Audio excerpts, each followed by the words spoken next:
समझने और संभल कर चलने के लिए इसी मजहब ने कई उसूलों और कायदों को भी सामने रखा। इंसान ने अपने भरोसे को उस ताकत के यकीन से जोड़ते हुए उसकी हर सीख और सबक को आगे बढ़ाया। अपनी मेहनत और मशक्कत से अपने अपने खुदा का हर सबक बुलंद किया। लेकिन इसी इंसानी जात में से कुछ कम समझ दिमागी फिक्रों ने इंसानियत और सब्र और ज़ब्त के हर सबक को भुलाकर जुल्म, तशद्दुद और ज़ब्र का हाथ थाम लिया। खुदा की बनाई जमीन पर फूलों की जगह इंसानों की लाशें और फूलों की खुशबू की जगह इंसानी खून की गंध बिखर गई। हर तरफ खिलखिलाने वाले चेहरे मौत के मातम में डूब गए। सबको साथ लेकर चलने और बड़े से बड़े गुनाह को भी माफ कर देने का सबक देने वाले तमाम सबक शर्मिंदा। कुछ इंसानों ने अपनी इस खुरेजी फितरत को मजहब का जामा पहनाने की कोशिश की। इंसानी हिर्स और गुरूर के बेमुराद हौसलों को जायज ठहराने के लिए एक बुलंद और पाक मजहब को ढाल बनाया गया और बेगुनाह और मासूम लोगों की जिंदगियों और उनके सुकून और उनके खून को ठोकरों से उड़ा दिया गया। लेकिन हर बार मजहब की बुलंद सच्चाइयों से टकराकर इन कम समझ लोगों की फितरत बेपर्दा होती रही। इनके हर कौल का अंजाम नाकामी और इनके हर कत्ल का हश्र सिर्फ मायूसी ही हुआ। आज इस जमीन का हर इंसान दुआ को उठा हर हाथ उनके झूठे नारे यानी जिहाद के बारे में सिर्फ और सिर्फ यही पूछ रहा है कि ये जिहाद है या जुर्मे जिहाद। कुरान शरीफ ने ये कहा है कि मन क़तल नफ्सन बगैर नफ्सिन औ फसादिन फिल अर्दि फकअन्नमा क़तल अन्नास जमीआ।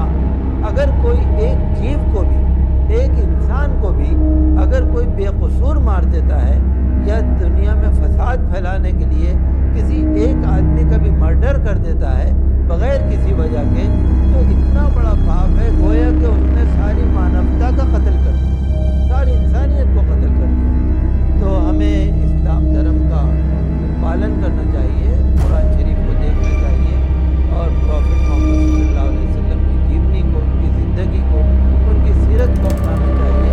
और हमें बेशक अगर अल्लाह को राज़ी करना चाहते हैं तो कुरान शरीफ के तरीक़े से, हदीस शरीफ के तरीक़ों को करना चाहिए। बेशक अगर हमारी लड़ाई किसी से है तो आमने सामने की लड़ाई हो, लेकिन गरीबों पर कोई भी हमला या निहत्ते लोगों पर हमला, इसको इस्लाम धर्म किसी भी तरह से न तो इजाज़त देता है, न ऐसे हमलों को इनकरेज करता है, न ऐसे हमलों में कोई ज़्यादा सवाब है, बल्कि मैं समझता हूँ कि ये गुनाह है, पाप। हज़रत मोहम्मद सल्लल्लाहु अलैहि वसल्लम ने भी ये कोशिश की है और बर्ताव किया है कि अगर किसी ने हथियार भी डाल दिए हैं तो उसका सामना उन्होंने नहीं किया है। औरतों के साथ और बच्चों के साथ तो उन्होंने मोहब्बत का बर्ताव सिखाया है, बल्कि यहाँ तक कहा जाता था कि अगर आप जंग करने के लिए जा रहे हैं तो वहाँ पर अगर कोई किसी धर्म स्थल में कोई बैठा हुआ पूजा कर रहा है, आप उसके ऊपर हाथ ना उठाएं। अगर कोई बूढ़ा आदमी है उसके ऊपर हाथ ना उठाएं, अगर कोई औरत है उस पर हाथ ना उठाएं, अगर कोई बच्चे हैं उन पर हाथ ना उठाएं, अगर कोई हथियार आपके सामने डाल देता है आप उस पर हाथ ना उठाएं, आप खेती बाड़ी को न जलाएं, आप पेड़ों को न काटें। तो बहुत सारे के रूल्स हैं।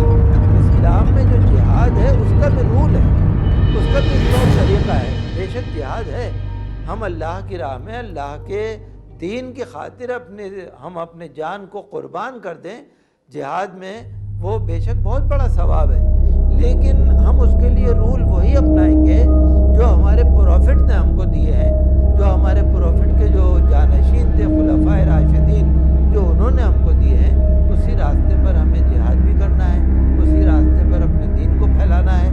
अपने मन के बनाए हुए सिद्धांतों पर हम उस लड़ाई को नहीं चला सकते जो धर्म के नाम पे हो। धर्म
عبادت کو اپنی روح سمجھنے والے ان کشمیریوں کو